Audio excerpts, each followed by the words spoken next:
Well, the first time I told someone, it was actually another peer in grad school, because there was about 4 or 5 of us that were all queer in this 45-person cohort. And the first thing I had come out with was that I was gender nonconforming.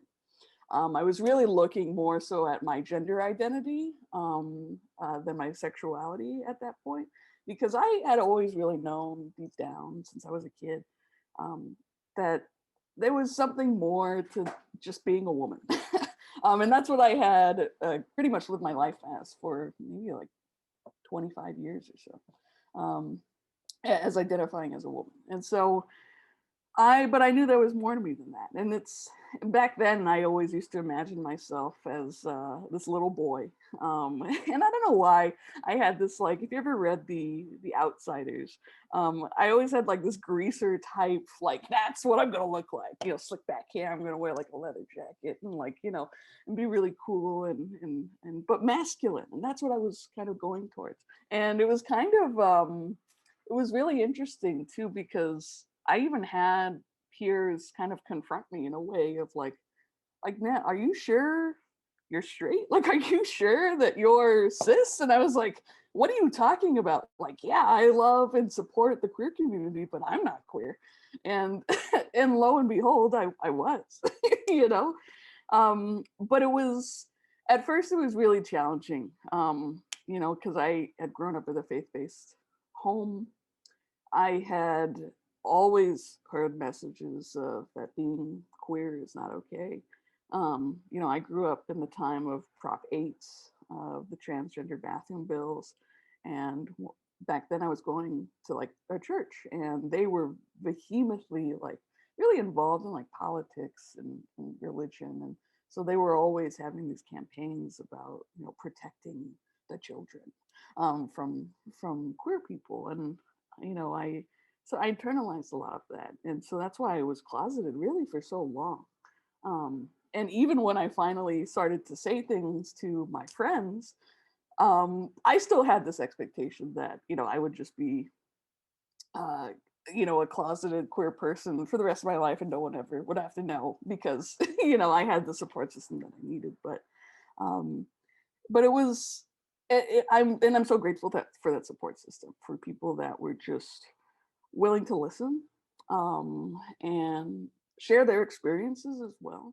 Well, I think it's different for asexuality. At least for me, I don't really consider myself being part of LGBT community. I feel that, I guess because I see asexuality as being a neutral, like standing in the neutral spectrum.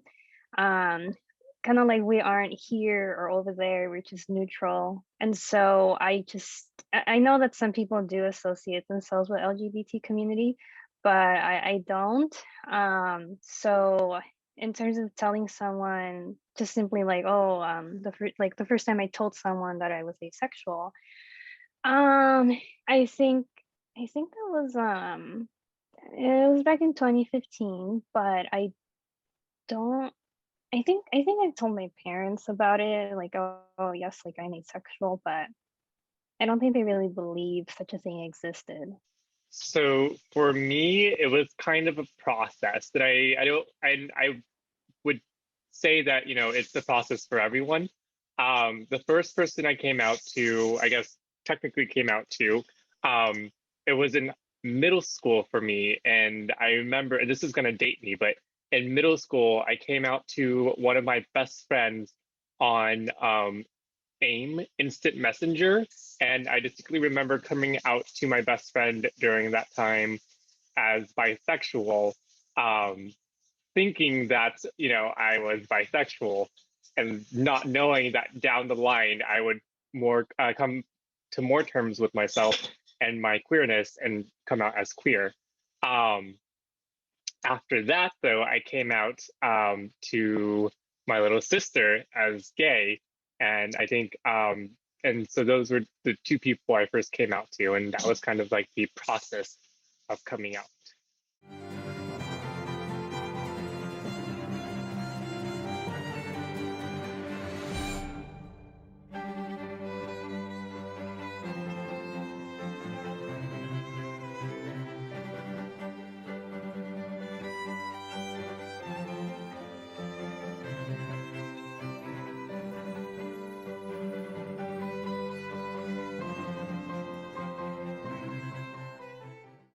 I have not come out to my family about being bisexual or non-binary, and I don't think I ever will, just because well, my parents are refugees from Vietnam, and their English is not the greatest. And I'm gonna be honest, my Vietnamese is not really the greatest either. And so like every time I communicate with my parents, there's always just having to navigate through a language barrier. And on top of that, there's like a generational barrier because of our ages, and also a cultural barrier because I was born here in America, whereas my parents were born in Vietnam. And so we have very different values in a lot of aspects. And, if we don't have the language and the tools to even like talk and explain about what these things are, then in my opinion, it just doesn't feel productive or fruitful. And so like, I don't see a point in never coming out to my parents, because just like there's a lot of different factors that just make it to me feel like they would never understand me no matter what. And I think it took me a little bit of time to like come to terms with that, but at the end of the day, like I know like it's really not their fault, because we have so many different factors that contribute to like this misunderstanding. So yeah. I think at the beginning it was more it wasn't really the process of coming out that scared me. It was the just coming to the realization that this whole time I was different, and there's a word for it, and that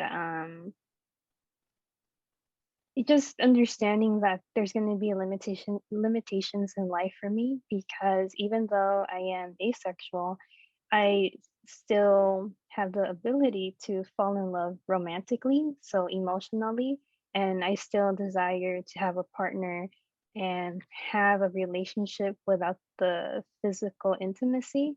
So at the time, it was more about, what am I going to do? Well, at the time, I loved this guy a lot, and I knew I had limitations. And so it was more of, how am I going to be accepted? What am I going to do about this? Um, so it was that. And then I guess, in a sense, I didn't really consider it coming out. It was just more like an awareness, like, oh, just so you know, this is me. I think it was only scary at the beginning because of this guy that I liked. I felt like I had to tell him, like, hey, like, there's a reason why I act the way that I do, and I need to tell you something. And so my fear was that he wasn't going to talk to me anymore, which did end up happening. But other than that, like, that was mainly it. So yes, I have. And I think, you know, I think it's tough. I think especially for, someone who is Vietnamese American and, is the son of immigrants. My identity was always at odds with each other in terms of, my heritage and upbringing of like this like traditional Vietnamese background. My my mom, my sister would go to church, like every weekend. And I was raised to be very Catholic. And just, again, my mom is just a very traditional woman. And then I think on the other side, you grow up here in the US, and just kind of like Western culture, you kind of, there's kind of an emphasis on, individuality and like just being being your true self, right? And I think those two things kind of clash with each other, like this, Western culture and then this like, Eastern, kind of like upbringing. And so I think that kind of made the coming out process just very challenging and just, conflicted within myself, whether or not to come out and when to come out and how that would, not only affect me as a person and how that would impact me, but how that would also impact my family, right? And how, they'd be viewed in the community, right? And I don't know, and I don't think that's necessarily what, you know, some of my peers, like, you know, might face when they come out.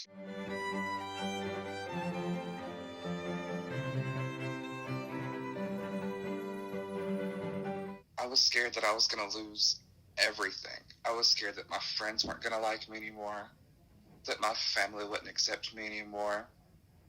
But I got off lucky. Everybody was really accepting about it.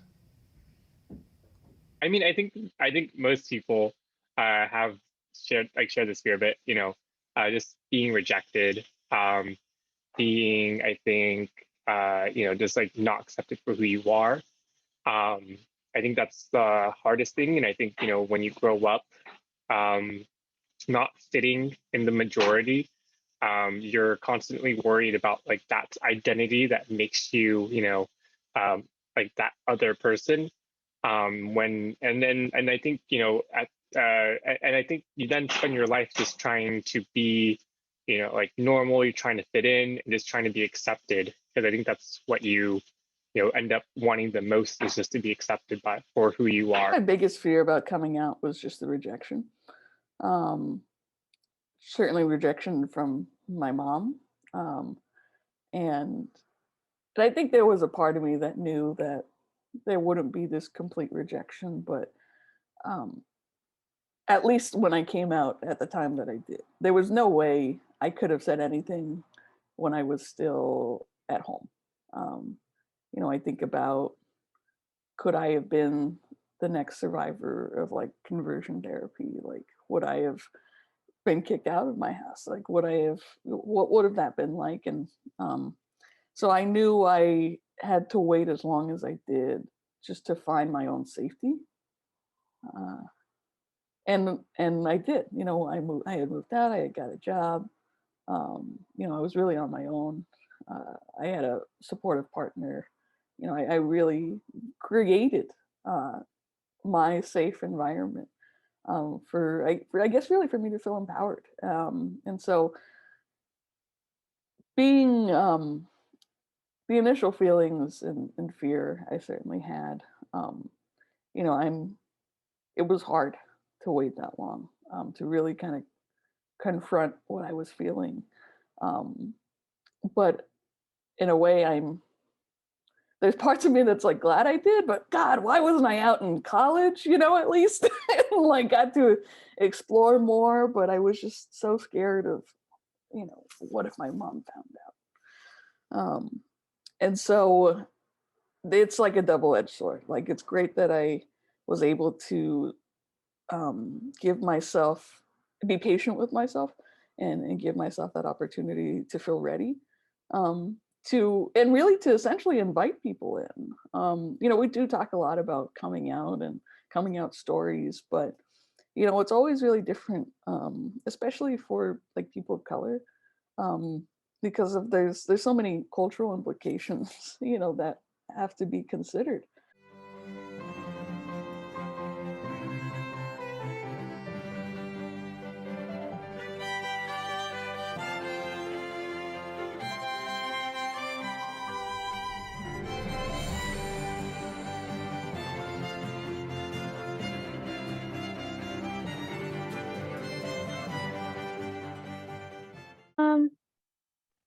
I guess, well, it depends. So when it's on social media, I make the effort to make my followers aware. I have a small group and it's private, but make my friends aware on Instagram that there are people out there like me who exist. And so I try to showcase that, just like more awareness. And I do it because for 5 years, well, actually 6 years ago, I didn't know it existed, and I felt like I really suffered because it wasn't talked about.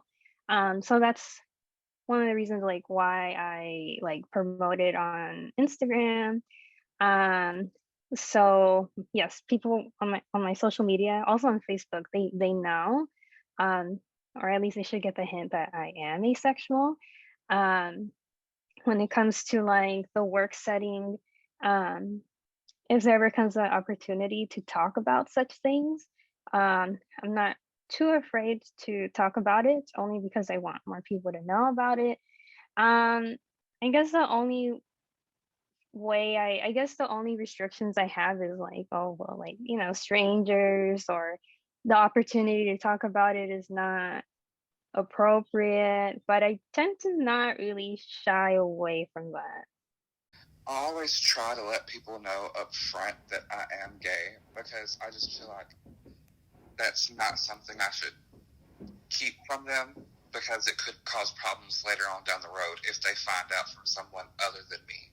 Like I told you with my parents, it's like the factors are like cultural barriers, language barriers, generational barriers. I feel like I'm actually more open about my identity with people at school.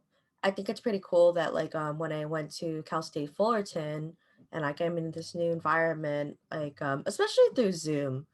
Actually, I feel like having Zoom and then having it normalized to put your pronouns like next to your name actually helped me feel like comfortable like being out to people like in my classes and to my professors, because like I saw other people doing it and they weren't necessarily like trans or non-binary, but you know, they were being supportive about it. And then so it made me feel kind of like less weird about being like true to myself too, which is really nice. So I think that is one of the benefits like of online learning, you know, like it does give you different ways of expressing yourself.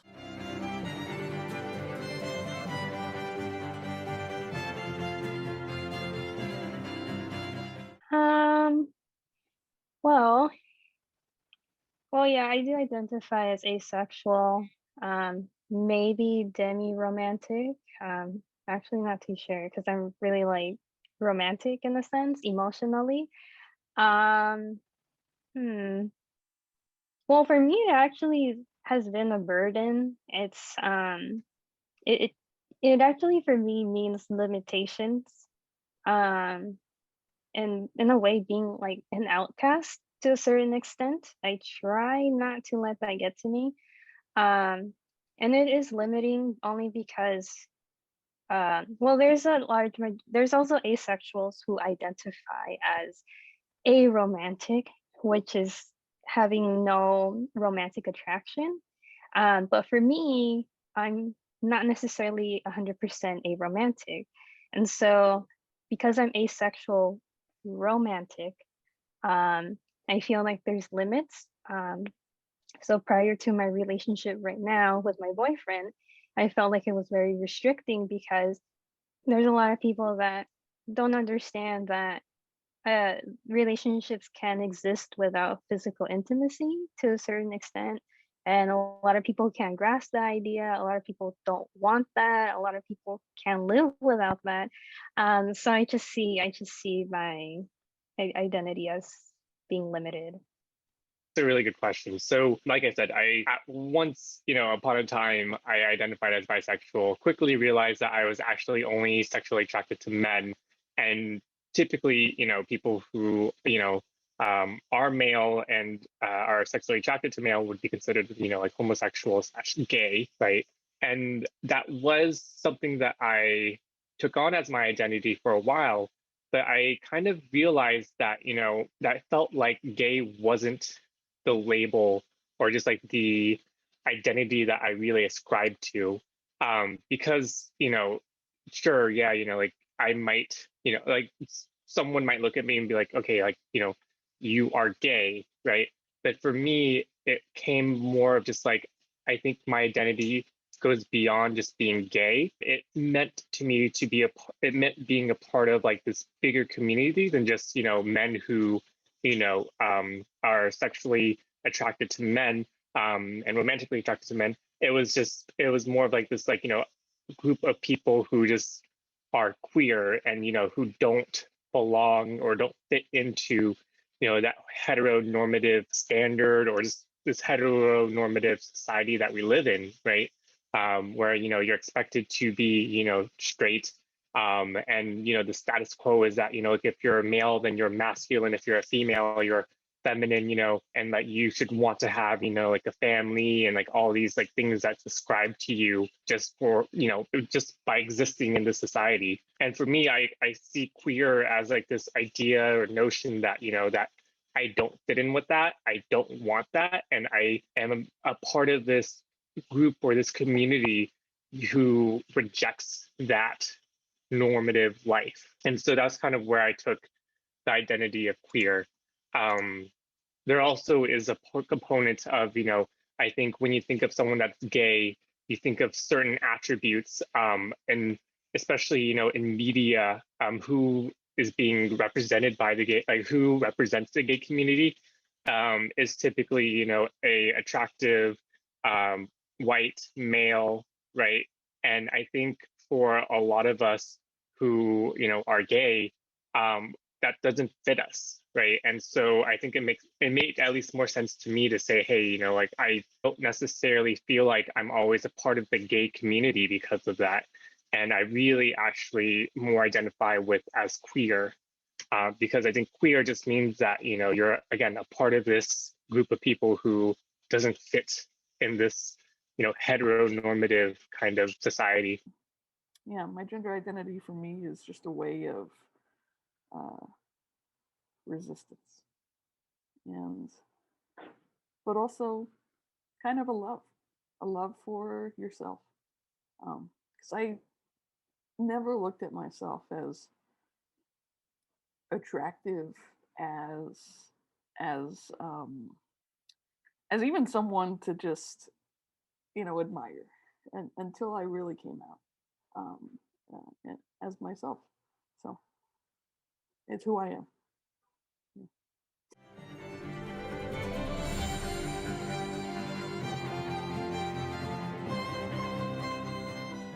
Yes, my senior year of high school, I had been talking about asking a boy to go to prom with me, and somebody ran and told a teacher who told the principal about it, and the principal announced over the intercom throughout the entire school that there would be no same-sex couples allowed.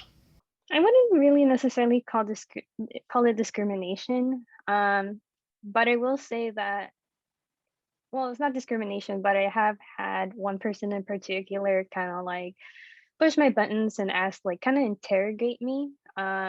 It was a family member.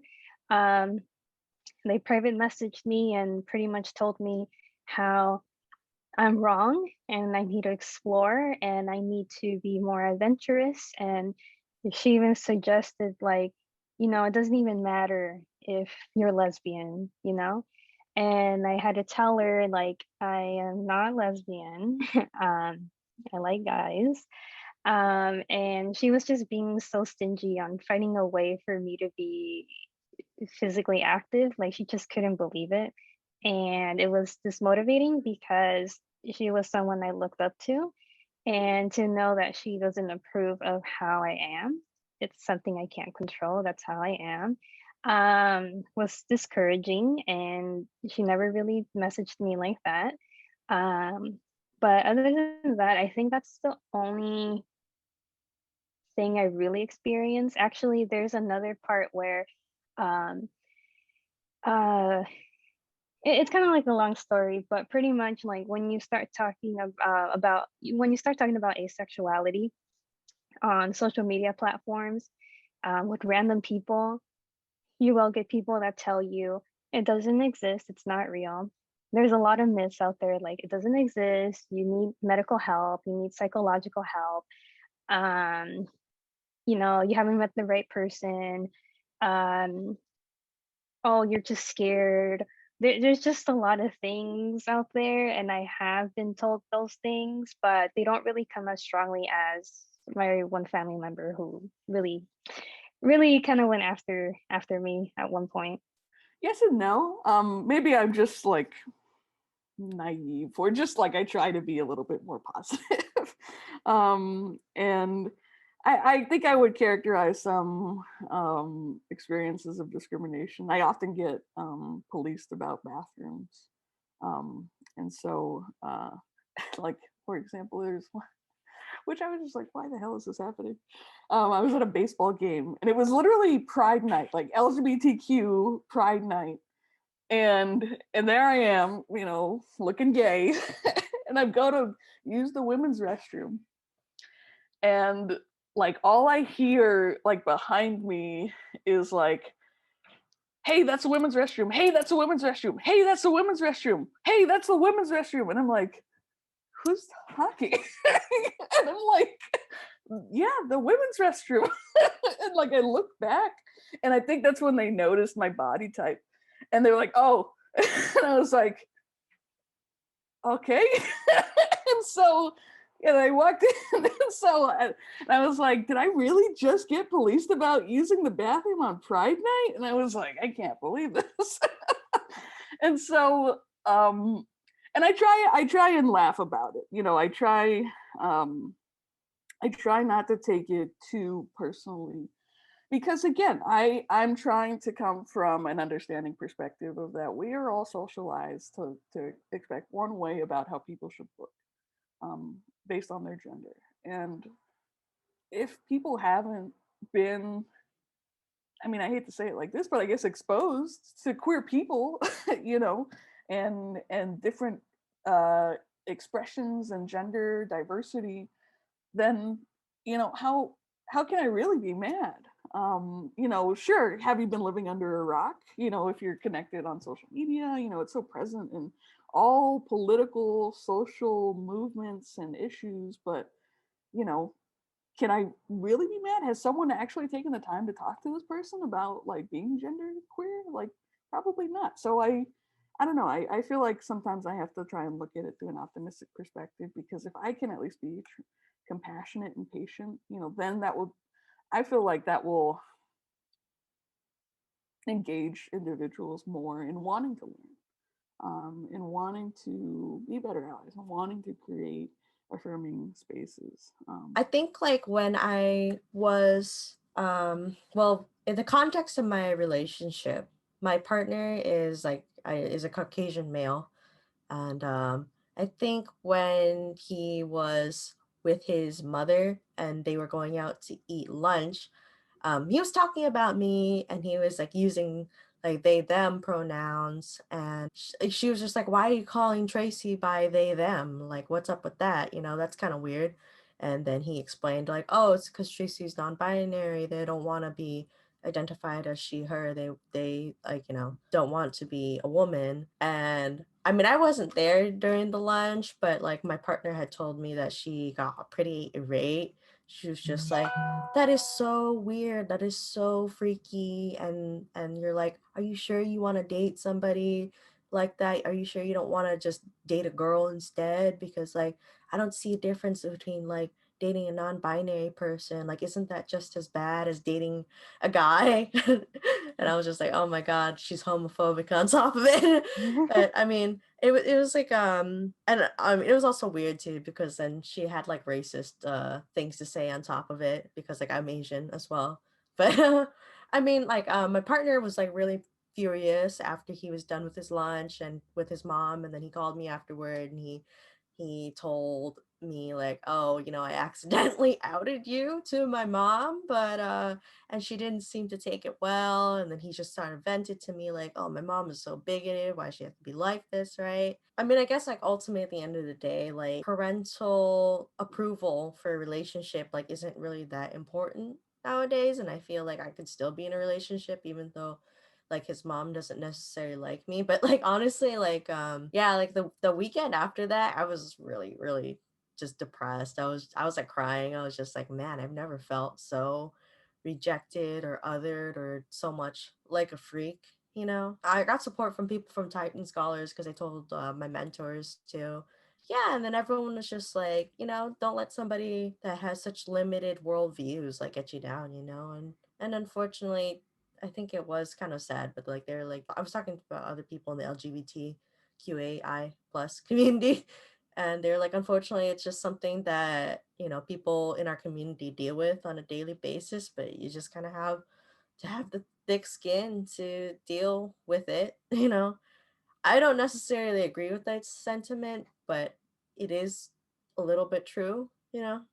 I don't think the way that you're supposed to just, handle it is just be told, just deal with it. But I mean, it is a reality that, we face. Totally, yeah. So I mean, I live in New York City, and I have a loving boyfriend, and we will, walk, around the city, like walking down the block, with like holding hands, and we still will get, people who will call us, faggot, right?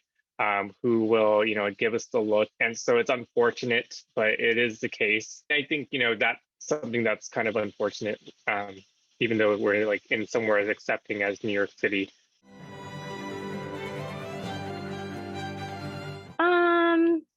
Yeah, I guess, well, I know that asexuality is not, again, like really much heard about, but uh, there's more to just being asexual.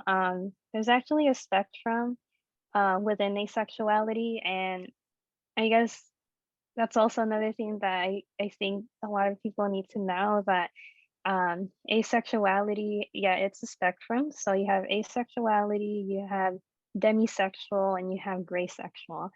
And so there's like 3 different groups, but they all kind of vary. But they still fall under the asexual umbrella. And then with aromantic, there's also aromantic, demi-romantic. And so there's like a lot of like different subcategories, and then there's like asexuals who are repulsed by sex, and some are pro-sex, so they're like, yeah, it's good, like there's nothing wrong about it. And then there's some that are like, no, it's disgusting, like I don't understand like at all. And then like different asexuals have different limitations. So there's some asexuals who are like, oh, hand holding and hugging is okay. Then there will be some asexuals that are like, that's not okay, I don't like that. So there's a lot of variability within this community. So there's a lot, I guess there's just a lot more to be explored and talked about. And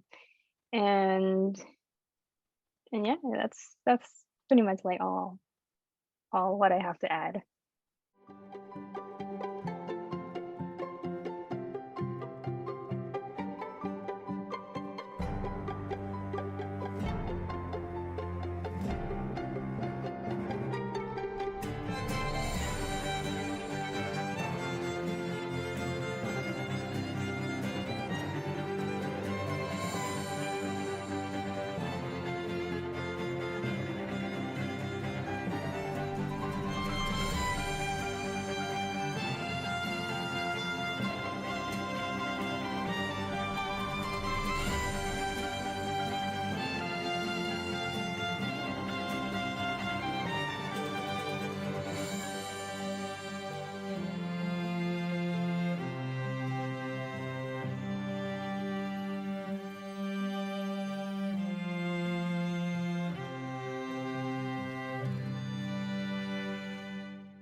For anybody who's scared to come out, just, it's not that big of a deal, but at the same time, if you don't feel safe doing it, by all means, take your time, do it at your own pace, and only do it if you're comfortable. I would just say that community is so important, so important. And if you are someone that is questioning yourself and your identities and wanting to come out or invite others in, please come to the center. Not only the LGBTQ Resource Center at Cal State Fullerton, the LGBT Center OC is also available, the center at Long Beach, San Gabriel Valley Pride Center, all different places and spaces in which you can find community, you can find support, and especially someone to talk to about how you're feeling and what you're experiencing. Because that is really what makes all the difference. That's what made the difference for me. And I see that a lot in my students as well. So please connect with us. You can check out our virtual center on Discord. You can come into our center on campus or in the library. But you can also always reach out and email me as well. You can find us on our website at fullerton.edu/LGBTQ. So, and thank you so much for this important message.